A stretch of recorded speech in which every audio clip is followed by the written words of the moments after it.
why we share our stories. And it's in 1 Thessalonians 5, and it says, "So encourage each other and build each other up, just as you are already doing." Amen. When we hear each other's stories, when we're able to share our experience, that's what we're doing. We're building each other up. If I've been through it, you can do it too. And so this is why we're here. This is what we do. So Jamey's going to build us up this morning. Come on, Jamey. Yeah. Good morning. Grateful to be here. Never thought I'd be here in this position to share a story because I came from that. Never had no hope. I'm Jamey alcoholic. Let me start that. Grateful alcoholic. In a general way, I ran these streets of the West Side for a long time. I was a meth dealer, shot meth daily, out here on the grind. Lost hope for everything, didn't have nothing. Everybody has a story, but like there was no hope. I was expecting to hit the lottery, taking scratch-offs out of the trash can, eating out of trash cans, you name it. I've done it. So it's grateful for me to be here to share a story because there couldn't have been a story. You know, I'm grateful that I'm here today to share a story because I come from a family, that's all we did was get high. And I take responsibility. I mean, it's not everybody's fault. You know, I could have went this way a long time ago, but I decided to, keep living the way I wanted to live. And it just kept tearing me down, and there was no answers. I always wondered why I had to live this way. And God, why are you doing this to me? Why? Why me? Why did I have to go through this? Why am I dealing with this? Why? So I was frustrated for a long time with God and how he was doing me. I understand the concept of messing up, but I didn't think that I deserved to go through everything that I deserved to go through. And I was upset. So running around on the West Side, just waiting for anything to happen. I just kept going and going with no options left. I was barely surviving. Thank God for the Hope Center. I wouldn't be here. Yeah. The Hope Center helped me in a lot of hard times. I mean, that if it wasn't for the Hope Center, I wouldn't have ate. So again, I thank the Hope Resource Center for being there for me consistently. I've done meth in the bathroom, but I'm just going to tell you now. So if I'm running an honest program, I got to tell the truth. But I never caused any trouble. I did my thing in the bathroom and I left. That's it. Right? So, yeah, not in the church. Yes. Get your food, do your meth. That's it. But, I was very, I had a good system going on. I was always kind of dealer that would look out for everyone. And, would never, not make myself short. But then eventually I made myself short. And I say this a lot because I was the kind of dealer that got a lot of sales, but did most of my dope. So therefore, if you owe me $5, I was wanting to beat your ass for it. But in the same sense, I was doing most of the shit. So that's a whole nother story. But, I was just out there running rampant, man. No guidance, just robbing people, stealing shit, stealing bikes. Never thought I'd be up here sharing my story. So it's an honor for me to sit here and share my story. Because I come from the people that they told me that I would never get sober, ever. And I started believing that because, what happened is that God had to take everything from me. I was in a fire, lost my ear, as you can tell. I use it to my advantage these days now. I'm like, what? I listen what I want to hear. It's selective hearing. So I'm like, yeah, I didn't hear that conversation, but really I did. So I guess I'm grateful, not to have it. But then again, when I go to the barber, I'm like, hey, why don't you cut the other one off, man, make it even. They love you. But Yeah, it's just about being honest, open-minded, and willingness to change. But God had to strip everything from me. Um, I've been in 2 house fires. The one I lost my ear, you think I'd learned then, but I still didn't get sober. I say it a lot. I was at Hagen Sullivan, and again, I came short on my re-up and refused to serve anybody. And that's how cruel it is out there, man. You think they're your friends. They think they care about you. No, they wanted to burn me alive because I wouldn't give them no dope. So right there at Hagen Sullivan, the garage, me and Amanda, this is what God had to do to me for me to pay attention and realize that, you can lose your life. He stripped me of everything. Me and Amanda woke up and the garage was engulfed in flames. And I absolutely had nothing. I had an outfit on. She had a gown on. Had nowhere to go. He had to strip me. And I'm thankful for that. I'm thankful. The next day, the Hope Center was open, and that's when I surrendered. I had no other option. I realized I seen through the bullshit. I seen that nobody's here for me. No one's going to help me. Nothing's just going to come out the sky, and I'm going to hit the lottery. It's not going to happen that way. I got to put the work in. So when I was powerless and when he took everything from me, that's when I was willing to listen because, I had to live in a different way because everything I'd done has destroyed everything. Friends I thought were friends were not friends. They just wanted something from me. So, again, Amanda went to treatment, and then I went to treatment, went to detox. And, of course, every day at detox, I wanted to leave. But then again, I knew that I was there for a reason. I had to make a change. I mean, it was hard. I mean, I've lost my ear, and I had to explain that everywhere that I went. And that bothered me. But then again, it doesn't, because now that I'm sober, it is what it is. I was in a fire. It's just, it is what it is. And today it makes me the person I am today because I got these wounds because I got a story to tell. That's right.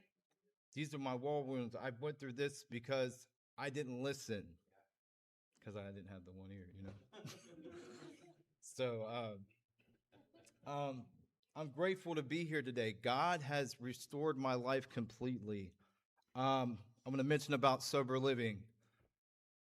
You better get in, get out, and get what you need to get done.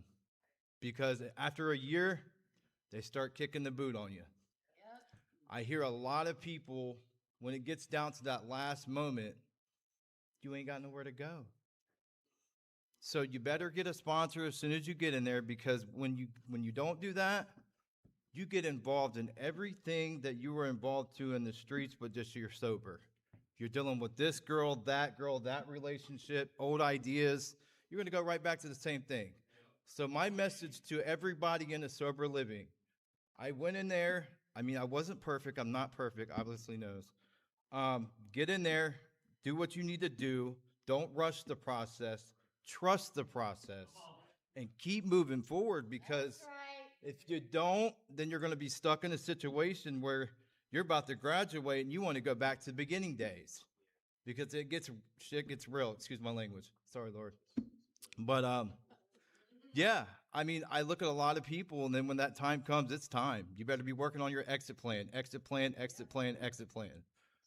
money. Because now that I look back for it, you know what I'm saying, there was an opportunity given to me to, I've always told myself, if I get a chance to get out of these streets, I will. And sober living was my chance. And I took everything in my power to take that chance and take that opportunity to get back on my feet, because I knew God has a better life for me. Yes, he did. And today I sit up here humble, and I get to go back to the same place that got me sober. This is called carrying the message. Carrying the message is coming back to the same place, even when counselors had told me, Jamey, don't go back there. I respect you if you don't. If you don't want to go back to the same place that you got high at, don't go back there. I see people that think they got it. If you ain't got it, you ain't got it. It's okay, say it. But I work at the Hope Center today, and I save people that's, what was given to me, I got to give it away. That's right. I got to give it away. I can't keep that. So, I drive people nuts at the Hope Center. I'm like, man, this plate of food is good, but have you ever thought about what you want to do with your life? You know, I had to lose my ear. I got to tell them every day, hey, I had to lose an ear. I got this on my face.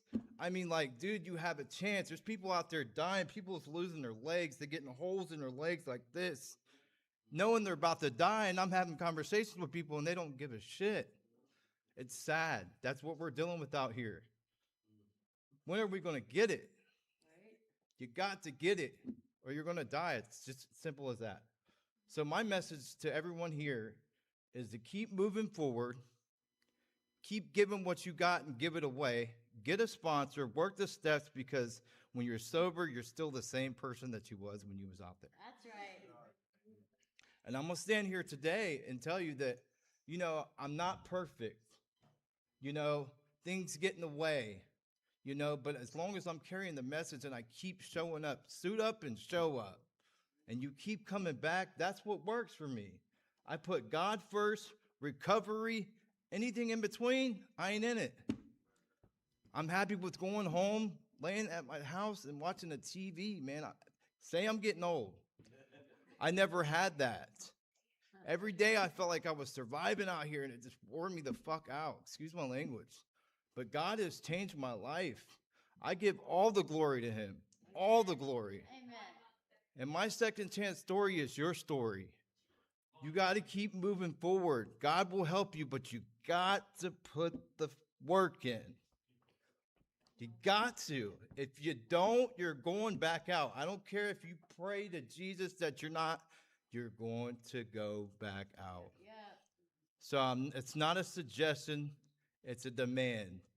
Get a sponsor, work the steps. Sober living gives you a year for the opportunity. Go ahead and get in a relationship if you want. Be in it to win it, because I'm in a relationship with my girl. We went through hell. She washed my clothes in the creek. I knew that she was the one. I knew that. No other woman's going to do that for me. That's why I kept her. She was there through thick and thin, but it's not always going to work like that. Man is amazing. Okay? Go, Amanda. Yeah. So that woman I will be marrying within the next couple of months. She's earned it, for sure. Yeah. So I sit here today and I'm just thinking everything I could say possible, but you know, I put the work in. I put the work in. I did the steps. I did the action. I did the moves. I wanted to change because I knew I needed to change. The streets got me nowhere. That's right. Nowhere but sadness, loneliness, and a lot of people go back to that because that's what they're used to. And it's sad. It's sad. Why do we have to choose that? Instead of going back out there, call somebody.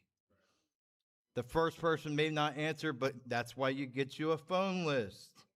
Somebody's going to answer and talk you through it, and you're going to feel so much better after you have that conversation. But today I get to share my story. Look at that picture. Yeah, that's something else there, buddy. And the crazy thing, I thought I looked good. God is good, honey. God is good. That's what meth to do to you. And I kept wondering why I kept going to jail. Why I kept going through this and that. But God has restored my life. I'm happy. My bills are paid. That's it, man. My wife's happy. Soon to be wife.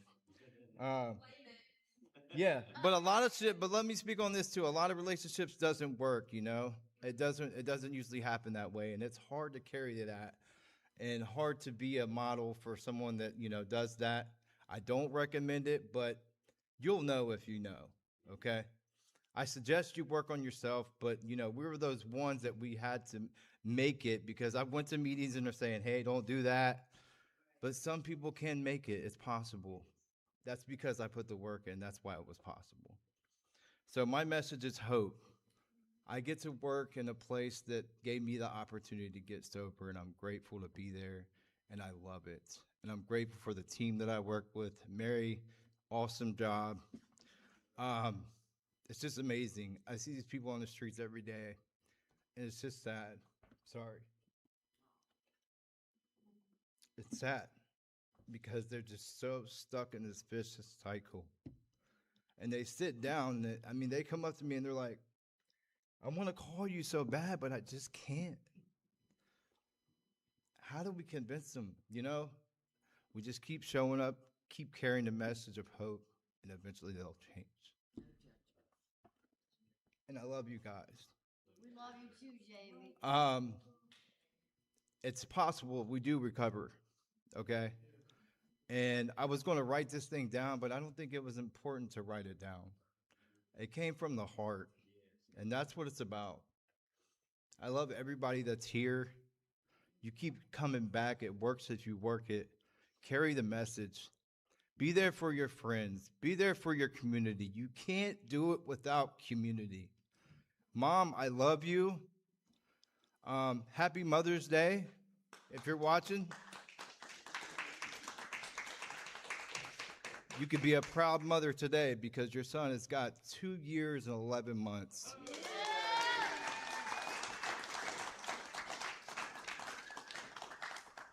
And I think I'm going to pass with that, and I love you guys. Thank you. Thank you, Jamey.